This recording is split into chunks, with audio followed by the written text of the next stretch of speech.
গবেষণা করার কথা বলেন, ওইটার গবেষণার মধ্যে মানুষের জন্য নিশ্চিত কোন কল্যাণ আছে? কথা বুঝেছেন? আল্লাহ যখন, রব যখন কোন জিনিসকে নিয়ে ভাবতে বলছে, নিশ্চিত ওটার জন্য মানুষের ভিতরে কোনো ডেভেলপ আছে, এটা 100%। একটা এক্সাম্পল নেন, একটা এক্সাম্পল নেন। এই যে আমরা প্লেন চাপি, এরোপ্লেন চাপি না, মজার চাপা চাপি, শুধু চাপি না, এরোপ্লেন উঠে আবার সেলফি টেলফি তুলি, বন্ধুদেরকে দেখাই, দেখ আমি এরোপ্লেন উঠছিলাম, কত মজা। ভাই এরোপ্লেনে উঠলেন, চাপলেন, সব ভালো কথা। জানেন এই এরোপ্লেন সর্বপ্রথম বানাইছিল কারা? জানা আছে?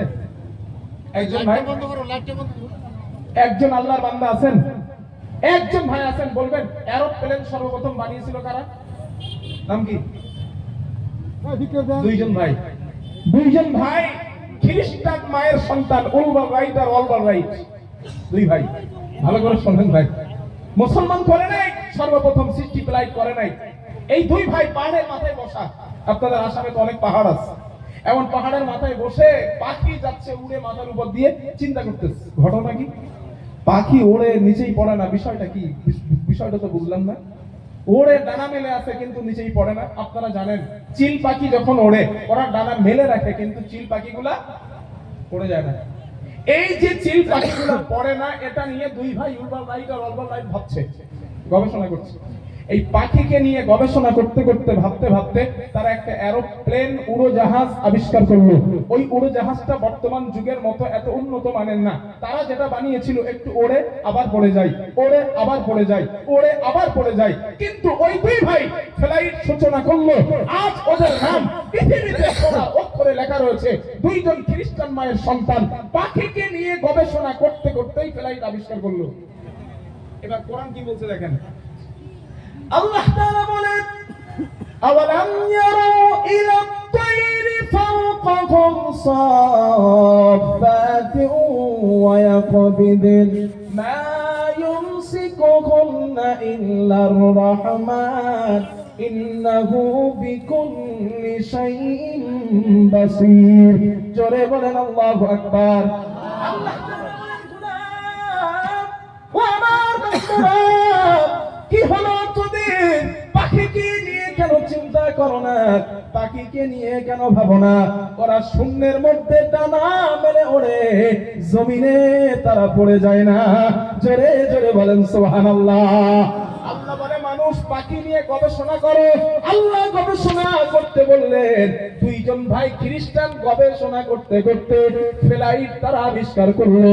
আর আমরা কোরআনটা পাওয়ার পর বাপ মা মরে গেছে, জান্নাতে পাঠানোর কাজে ব্যস্ত।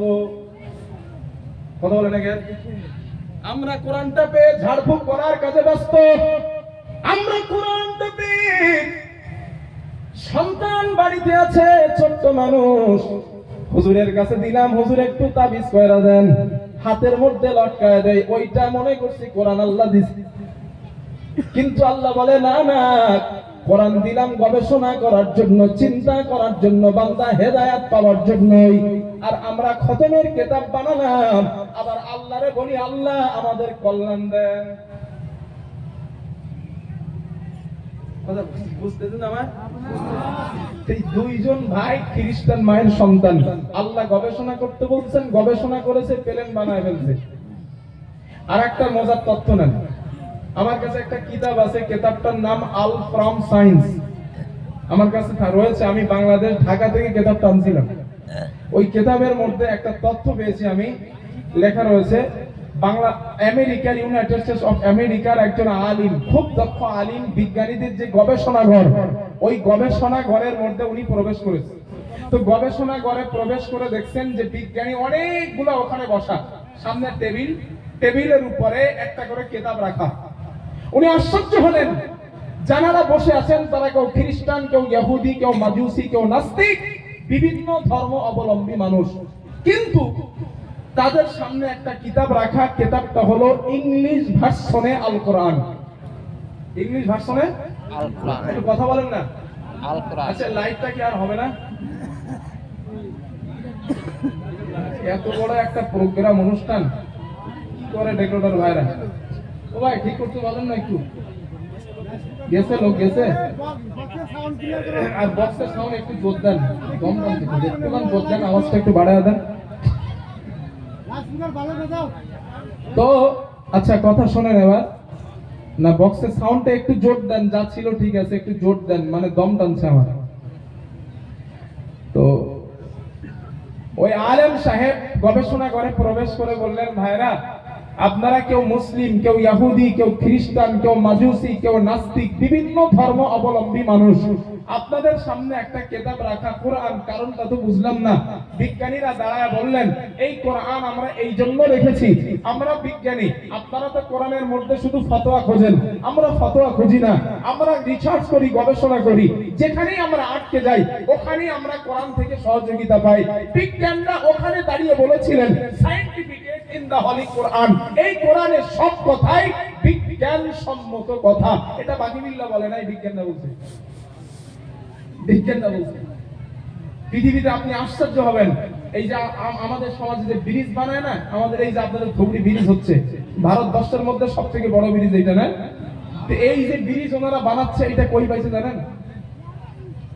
আমরা তো ভাবি নাই, এইটা মনে করছি বিজ্ঞানরা বানাচ্ছে, হাই প্রশংসা ফেটে গেলাম। কিন্তু এই ব্রিজ বানানোর পূর্বের ইঙ্গিত আল্লাহ কোরআনে দিয়ে রাখছেন। পয়গম্বর মুসা আলাইহিস সালাম ওনার 12টা গোত্রের জন্য লোহিত সাগরে আল্লাহ 12টা রাস্তা বানাইছিল না? কথা বলেন না কেন? আল্লাহ বানাইছে না? এই 12টা রাস্তা আল্লাহ বানালেন, এই তথ্যটা আছে কোথায়? কোরআনে। এই তথ্যটা বিজ্ঞানরা পেলেন, হাউ ইম্পসিবল, এটা কি করে সম্ভব? সমুদ্রের উপর দিয়ে রাস্তা, এটা নিয়ে গবেষণা করতে করতে, তারা রিসার্চ করতে করতে আল্লাহ তাআলা এই হিকমা ওদের দান করলেন। মুসা নবীর জামানায় সমুদ্রের উপর দিয়ে রাস্তা বানালেন, যেই যুগে ম্যাটার ছিল না, যেই যুগে সিমেন্ট রড বালি ছিল না, যেই যুগে টেকনোলজি ছিল না, সেই যুগে আল্লাহ পাক সমুদ্রের উপর দিয়ে ব্রিজ বানালেন। আল্লাহ বলেন, এটা পূর্বের ইঙ্গিত দিয়ে রাখলাম, তোরা একটু চেষ্টা কর, তোরা ওই লোহিত সাগরের মতো নদীর উপর দিয়ে ব্রিজ বানাতে সক্ষম হবি। হইছে না হয় নাই? এগুলো কোরআনের পূর্বের ইঙ্গিত, আমরা গবেষণা করি নাই। সুলাইমান নবী আর বিলকিসের ঘটনা কোরআনে আছে। সুলাইমান নবী হাজার হাজার মাইল দূর থেকে রানী বিলকিসের সিংহাসন আনছিল না পাশে? আনছে না? আনছে। রানী বিলকিস আসার পরে বলছে, বিলকিস এটা কি তুমি চেনো সিংহাসনটা? উনি বলছেন, চেনা চেনা লাগে, কারণ কিছুটা পরিবর্তন করা হয়েছিল সিংহাসনে। তো বলছেন, কিছু চেনা চেনা লাগে। প্রিয় ভাই, এটা কোরআনে আছে, বিজ্ঞানরা গবেষণা করছে, চিন্তা করছে, এটা কি করে হয়? এক চোখের পলকে সেকেন্ডের, এক মাইক্রো সেকেন্ডের মধ্যে সাথে সাথে এত বড় চেয়ার আসলো কিভাবে? আজ বর্তমান ওই টেকনোলজির উপরে ভিত্তি করে বিজ্ঞান আবিষ্কার করেছে। আপনি আমেরিকায়, আপনার সন্তান বাড়িতে এক মাইক্রো সেকেন্ডের মধ্যে আপনার আর আপনার বাবার সাথে সাথে সাথে সাক্ষাৎ হয়ে যাবে। ঠিক না? আপনি আপনার বাবার কাছে আর আপনার বাবা আপনার কাছে, সাথে সাথে হাজির। এটা কোরআনের পূর্বের ইঙ্গিত। বহু তথ্য দেওয়া যাবে ভাই, এরকম করতে করতে কোরআন দিচ্ছে পাওয়ারফুল বুক এন্ড বিজ্ঞান সায়েন্স, এটা বলা যাবে, অনেক বলা যাবে। কিন্তু আজ আমার বলার মকসদ এটা না। আমি এটাই বোঝাতে চাইছি যে ভাইজান, শুধু কোরআন খতমের জন্য আসে নাই, কোরআন সওয়াবের উদ্দেশ্যে আসে নাই, শুধু শুধু শুধু সওয়াবের জন্য আসে নাই। আল্লাহ পৃথিবীতে আমাদের ডেভেলপ করানোর জন্যই কোরআন নাযিল করছেন। সুতরাং আমরা যেন কোরআনটা না ছাড়ি, আল্লাহ তাআলা তৌফিক দান, বলেন আমিন। আরেকটু জোরে বলেন আমিন, আরো জোরে বলেন আমিন। আমিন। কোরআন রিডিং করতে হলেও আমরা শিখবো ইনশাআল্লাহ। কোরআন মুখস্থ যদি করতে না পারি, একটু দেখে দেখে পড়তে হলেও শিখবো। এত বরকতের কিতাব আমরা খামোখা ছেড়ে দিব না, বলেন ইনশাআল্লাহ। আর এই কিতাবটা আমাদের এই মাদ্রাসায় পড়ানো হয়, ঠিক না? এই কোরআনের ইলম হাসিল করানো হয়, এই কোরআনের জ্ঞান বিজ্ঞান তাদেরকে শিক্ষা দেওয়া হয়। তো আমরা এসেছি তাদের খেদমতে, তাদের কাছে, তাদের মায়া মহব্বতে, ভালোবাসায় আসছি। ইনশাআল্লাহ এই ব্যাপারে কিছু কথা শুনেন। এই যে মাদ্রাসায় বাচ্চাগুলো পড়াশোনা করছে, বাচ্চাগুলো লেখাপড়া করছে, কোরআন শিখছে, এদের ব্যাপারে ইসলাম কি বলছে দুনিয়া এবং পরকালে, হাদিসগুলো একটু মাথায় সাজায় নেন। আমার বন্ধুগণ, আপনারা তো আমারে দেখতে পাচ্ছেন না, তাহলে আপনাদের না দেখতে পেলে সমস্যা নেই, কি করবে ওরা ঠিক করুক, দরকার নাই আপনারা আমার দিকে মন দেন। আমার বন্ধুগণ, তথ্য নাম্বার 1, যেই ব্যক্তি কোরআন তেলাওয়াত করে, কোরআন পড়ে, আল্লাহ তাআলা ওই ব্যক্তির প্রতি রহমত, করুণা, দয়া আল্লাহ নাযিল করে দেন। আল্লাহ তাআলা কোরআনে বলেন, আল্লাযীনা ইয়াতলুনা কিতাব الله وأقاموا الصلاة وأنفقوا مما رزقناهم سرا وعلانية يرجون تجارة لن تبور الله تعالى বলেন গোলাম যে মানুষটা কোরআন তেলাওয়াত করলো নামাজ আদায় করলো এবং আমি আল্লাহ আমার রাস্তায় গোপনে এবং প্রকাশ্যে তারা দান করলো আল্লাহ পাক বলেন তারা এমন একটা ব্যবসার আশা করলো যেই ব্যবসায় কখনো লস হয় না লাভ আর লাভ জোরে জোরে বলেন সুবহানাল্লাহ আল্লাহ পাক বলেন আমার গোলাম কোরআন পড়ো নামাজ পড়ো এবং আমি আল্লাহ তোমাকে যে অর্থ দান করেছি ওখান থেকে কিছু অর্থ তুমি ব্যয় করো আমি রব ঘোষণা দিয়ে দিলাম তুমি এমন একটা ব্যবসা করবা জীবনে লস খেতে হবে না আমরা জানি দুনিয়ায় হালাল ব্যবসা মানে লাভও আছে লসও আছে ভাই নাকি আছে আছে না আছে একটা ব্যবসায় লস নাই দুনিয়াতে একটা ব্যবসা আছে দুনিয়াবি ব্যবসা লস নাই শুধু লাভ আছে কি ব্যবসা বলেন তো হ্যাঁ ধরে বলছে ভাই সুদের ব্যবসা আর এখনকার মানুষ তো মানে সব শিক্ষিত তো বুদ্ধিজীবী এখন আর সুদ কেউ বলে না এখন বলে হুজুর আমি ইন্টারেস্ট খাই ইন্টারেস্ট মনে করে আল্লাহ ইংরেজি বোঝে না এখন বলে আমি ইন্টারেস্ট খাই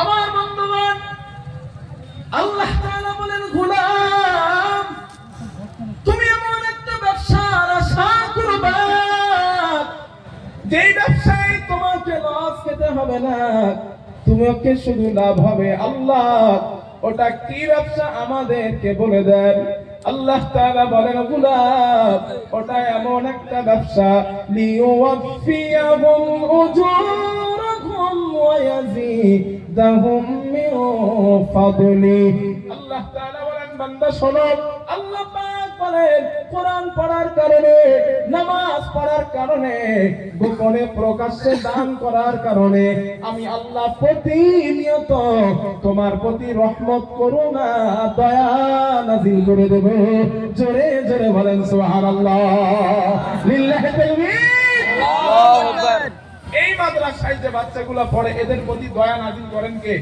আল্লাহ আরো জোরে বলেন আল্লাহ করুণা নাযিল করেন কে আল্লাহ রহমত নাযিল করেন কে আল্লাহ পাক তো যাদের প্রতি আল্লাহ দয়া করুণা রহমত দেন আমরা তাদের ভালোবাসবো ইনশাআল্লাহ না ইনশাআল্লাহ মহব্বত করব না ইনশাআল্লাহ ইনশাআল্লাহ এই যে আপনারা টাকা পয়সাগুলো মাদ্রাসায় দেন সম্পদগুলো মাদ্রাসায় দেন কেন দেন আপনারা কেন শুনেন আল্লাহ মন দিয়ে মাথায় সাজায় নেন আল্লাহর নবী বলেন قال رسول الله সাল্লাল্লাহু আলাইহি ওয়াসাল্লাম আল্লাহর নবী বলেন নবীজি সাল্লাল্লাহু আলাইহি ওয়াসাল্লামের বর্ণনা ফাওয়াল্লাযী নাফসু মুহাম্মাদিন বিয়াদি আল্লাহর নবী বলেন ও আমার সাহাবাদের দল আমি নবী মুহাম্মদ সেই সত্তার নামের কসম করলাম শপথ করলাম যে আল্লাহর হাতে আমি নবী মুহাম্মদের প্রাণ ওই আল্লাহর নামের কসম করে বলছি কসম করে বলছি কসম করে বলছি মা মিন মুতাআল্লিমিন ইখতালিফু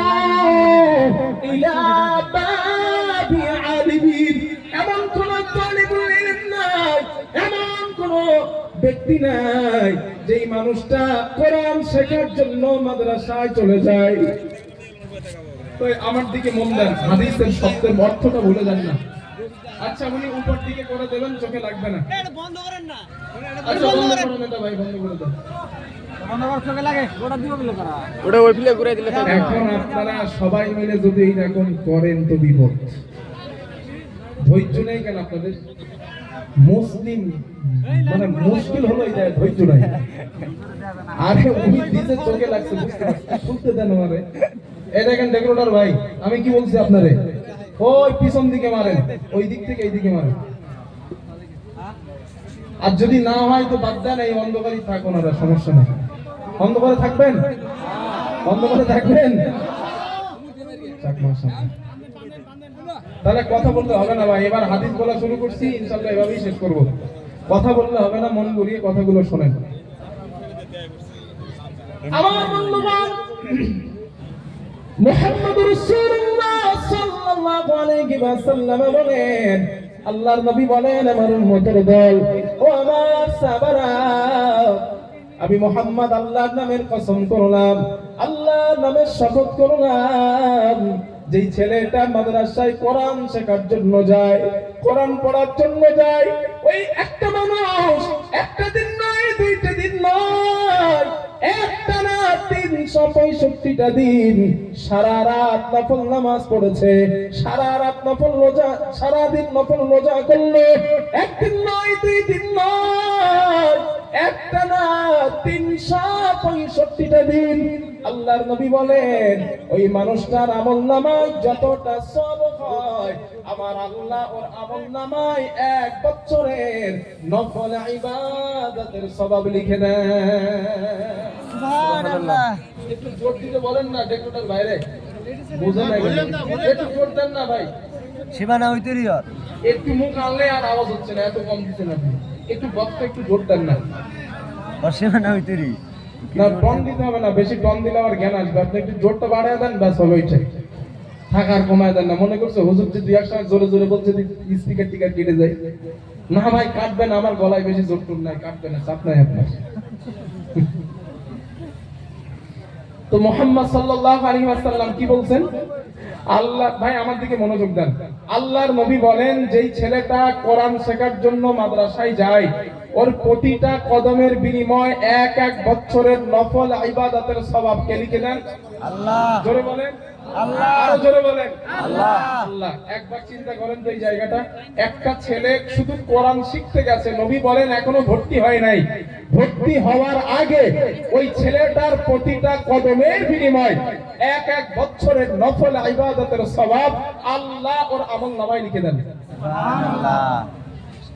আমার বন্ধুগণ, আল্লাহর হাবিব বলেন 2 নাম্বার, ওয়াকাদামিন মাদিনাতান ফিল জান্নাত, ওই ছেলেটার প্রতিটা কদমের বিনিময় আল্লাহ তাআলা, আল্লাহ পাক তার কদমের বিনিময় জান্নাতের মধ্যে একটা সিটি নির্মাণ করে দেন, একটা বাড়ি না, একটা গ্রাম না, একটা শহর, বিরাট বড় বড় সিটি আল্লাহ তাআলা নির্মাণ করে দেন। আল্লাহর নবী বলেন 3 নাম্বার, ওয়াতাস্তাগফিরু লাহু মান ফিল আরদ, জমিনের মধ্যে যারা বিচরণ করছে, গাছের পাখিগুলা, সমুদ্রের মাছগুলা পর্যন্ত এই মাদ্রাসার তালিবুল ইলমদের জন্য আল্লাহর কাছে ক্ষমা চায়। ও আমাদের রব, ও আমাদের মালিক, এদের যদি কোনো ভুল হয়ে যায়, এদের যদি কোনো অন্যায় হয়ে যায়, আল্লাহ আপনি এদেরকে মাফ করে দেন, এদেরকে ক্ষমা করে দেন। আল্লাহর নবী বলেন, ওয়া ইউমসি ওয়া ইসবিহু মাগফুরাল্লাহ, সকাল আর সন্ধ্যা এই মাদ্রাসার তালিবুল ইলমদের আমলনামাগুলো পরিষ্কার করে দেওয়া হয়। আমার আল্লাহ এদের গুনাহগুলো মাফ করে দেন। জোরে জোরে বলেন সুবহানাল্লাহ। নারে তাকবীর। আল্লাহু আকবার। যাদের গুনাহ আল্লাহ মাফ করেন তাদের ভালোবাসবেন না তো বাসবেন কাদের? ঠিক না? যারা রাস্তা দিয়ে চললে রাসূল বলেন ওদের পায়ের নিচে আল্লাহর রহমতের ফেরেশতারা নূরের দানাগুলো, পাখাগুলো বিছায়া দেয় ওদের মনস্তুষ্টির জন্য, তাদের ভালোবাসবেন না বাসবেন কাদের? বলেন আমার। হাদিস নাম্বার 3, আল্লাহর নবী বলেন, قال رسول الله صلى الله عليه وسلم, রাসূলুল্লাহ সাল্লাল্লাহু আলাইহি ওয়াসাল্লাম বর্ণনা, আল্লাহর নবী বলেন, মান ক্বরাআল কুরআন ফাস্তাযহারাহু ফাআহাল্লা হালালাহু ওয়া হাররামা হারামাহু আদখালাহুল্লাহুল জান্নাহ। আল্লাহর রাসূল বলেন, যে ছেলেটা কোরআন মুখস্থ করলো, ফাআহাল্লা হালালাহু, কোরআনের হারামটাকে হালাল গ্রহণ করেছে, ওয়া হাররামা হারামাহু, কোরআনের হারামটাকে হারাম বর্জন করে দিয়েছে। আল্লাহ রাসূল বলেন, আদখালাহুল্লাহুল জান্নাহ, আমার আল্লাহ তাকে দয়ার জান্নাত দিয়ে দিবে। আল্লাহ তাকে জান্নাত দান করবে। নবীজি বলেন, আল্লাহ তাকে শুধু জান্নাত দিবেন না, ওর পরিবার থেকে ওয়াসাফাহু ফি আশরাতিন মিন আহলি বাইতিহি কুল্লুহুম ক্বাদ ওয়াজাবাত লাহুম নার। আল্লাহর হাবিব বলেন ওর পরিবার থেকে 10 জন জাহান্নাম প্রাপ্ত ব্যক্তি, যারা জাহান্নামের টিকিট হাতে পেয়েছে, এবং 10 জন জাহান্নাম প্রাপ্ত ব্যক্তিকে ওই কোরআনের হাফেজ সুপারিশি করে আল্লাহর জান্নাতে নিয়ে যাবে। জোরে জোরে বলেন সুবহানাল্লাহ, নারে তাকবীর। আল্লাহু আকবার। এত নিয়ামত, এত দয়া যাদের প্রতি আল্লাহ করেছেন, তাদের ভালোবাসবো না ইনশাআল্লাহ? আমরা বাসবো না ইনশাআল্লাহ? মাদ্রাসার তালিবুল ইলমদের ভালোবাসেন, কিসমত যদি ভালো হয়, কপাল যদি ভালো হয়, এদের ভালোবাসার কারণে কিয়ামতের দিন নাজাতের ওসিলা হবে ইনশাআল্লাহ। একটু ভালোবাসে দেখেন, কারণ আল্লাহর কাছে পৃথিবীর মধ্যে শ্রেষ্ঠ মখলুকেরাই, পৃথিবীর মধ্যে আল্লাহর কাছে শ্রেষ্ঠ মখলুক এই তালিবুল ইলম ছাত্ররাই। কারণ এদের গুনাহগুলো প্রত্যেকদিন মাফ করে দেওয়া হয়, এদের আমল, এদের কদমের বিনিময় লেখা হয়, এদের সওয়াব কদমের বিনিময় লেখা হয়। এদের মতো শ্রেষ্ঠ মাখলুক আসমানের নিচেই, জমিনের উপর আর নাই। এই জন্য ভাই, যদি 1 টাকা খরচ করতে হয়, ওদের পিছনে খরচ করেন, কিয়ামতে কাজে লাগবে। কথা বুঝে আসছে আমার? যদি 1 টাকা খরচ করতে হয়, দান করতে হয়, একটা ছেলেকে কোরআন শেখানোর জন্য, হাদিস শেখানোর জন্য 2 টাকা তাদের পিছনে ব্যয় করবেন, পরকালে কাজে লাগবে ইনশাআল্লাহ। হাদিস নাম্বার 4, এদের কত মর্যাদা দেখেন। আল্লাহ রাসূল বলেন, ক্বালা রাসূলুল্লাহি সাল্লাল্লাহু আলাইহি ওয়াসাল্লাম, আল্লাহর নবী বলেন, যেই ছেলেটা কোরআন মুখস্থ করেছে, কিয়ামতের দিন ওই কোরআন ওই সন্তান তার কাছে যাবে, গিয়ে বলবেন তুমি আমাকে চেনো? ওই বান্দা বলবে লা লা লা, আমি কোরআন তোমাকে, ওই বান্দা বলবে আমি তোমারে চিনি না।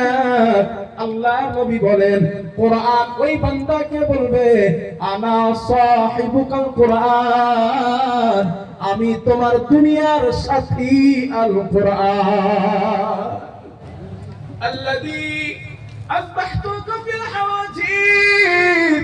রমজান মাসে দিনের বেলা আমি কোরআন তোমারে খেতে দিই নাই, ওয়া আসহারতু লাইলাতাক, রাতের বেলা আমি কোরআন তোমারে ঘুমাতে দেই নাই।